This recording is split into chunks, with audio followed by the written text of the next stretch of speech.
everybody, this is Danny Class, and today we are going to learn how to do some more advanced hammer-ons and pull-offs as a way to make your fingerstyle technique more interesting. So let's go ahead and get started. The hammer-on and pull-off can be done anywhere on the guitar, anywhere really on the fretboard. Generally speaking, this technique is going to be easier the higher the pitch that you're using.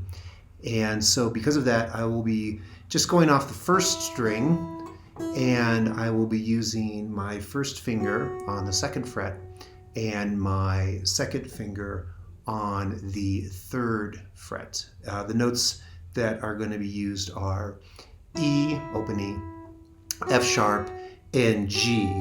And I picked these pretty much at random, but they do work with a D chord. So as we go through, if you can keep that D chord in the first position, kind of as a reference point, that might help you a little bit. Okay, so to hammer on and pull off of two or more notes, the key is for the hammer on to kind of have some patience, I think, between the notes that you hammer on. So if I start with my open E and then hammer on with the F sharp, and then the G sharp, the G, it's good to kind of have some time between them. Now, how much time you put is just depending on what you're trying to play, but if you rush it, it can get a bit sort of lost in which note is which. So that's something to keep in mind for your left hand. For your right hand, it's important that when you strike the note, and I'm just using my ring finger here on the open E, it's important that you strike the note hard in the beginning to kind of establish a hard sound that will carry through. So, and again, when you hammer on, you're simply putting your finger on hard as a kind of hammer onto the fretboard, and then the next one, in this case again, the G. Now we could keep going. I could do a third. Kind of takes it out of the key into something different. Puts it in A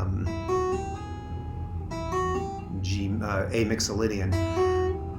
And if you have the patience, I guess, to work it up to your pinky, you can hammer on 4. 1, 2, 3, 4. But I'm just going to keep to the 2. Okay, so again, this is just one example. Hammer-ons can be done all throughout the guitar. It doesn't even have to be an open note, but this is just the one I picked for today. Okay, and so whatever can be hammered on can be pulled off. So to do that, let's start with our second finger in front of the third fret on the first string. It's the G.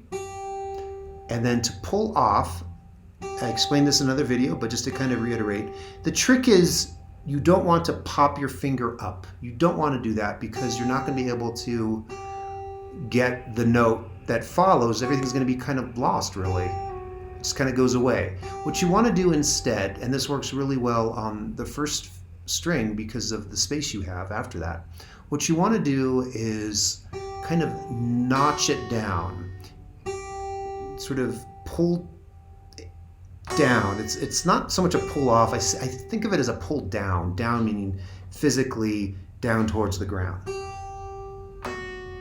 So I don't know if you could see, but my second finger is going kind of down as opposed to up.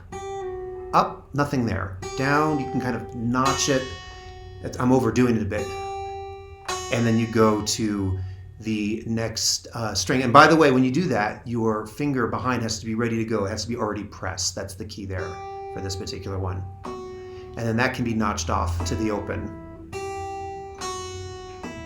So this could be an interesting exercise, right? Just to kind of do these 3 pull-offs from the G to the F sharp off to the open E. The fingers don't really matter, although generally the closer you are to your thumb, that is your index, your middle finger, and your ring finger are going to be a little stronger than your pinky.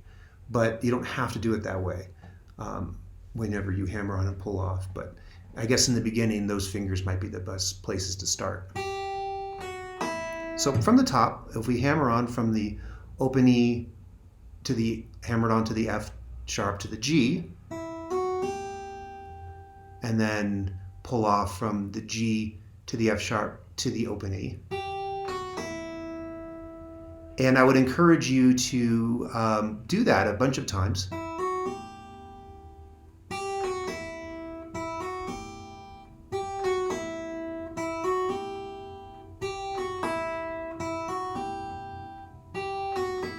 And then if you want, if you're up for it, try off of just one initial note strike, the open E, hammer on and pull off everything with your left hand. And it's going to be more difficult.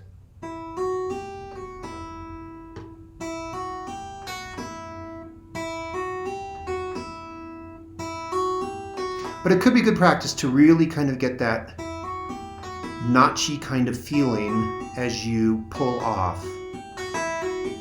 And then keep going. And that's a good way to kind of build up your left hand. It's going to take some time if you're new to this, but it's good exercise to kind of get that finger strength as you practice on your hammer-ons and pull-offs. Okay, so that is essentially it, but I wanted to introduce this to the D chord because this particular exercise can work nicely with a D chord there.